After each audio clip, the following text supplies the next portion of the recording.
أعرف وجع القلب ودموع آخر الليل، والصبر اللي بجد بيبقى ساعتها يهد الحيل.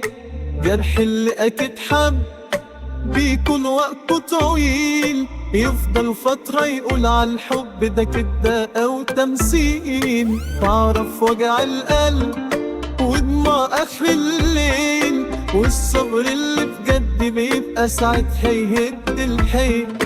جرح اللي أكيد حب بيكون وقته طويل، يفضل فترة يقول عالحب ده كده أو تمثيل. وصعب حرب بتتعاش اللي نعيشها لوحدنا، ننسانا ما بننساش وبنزعل على حظنا، دايما ما بيسمعناش في الحالة دي غير ربنا. وصعب حرب بتتعاش اللي نعيشها لوحدنا،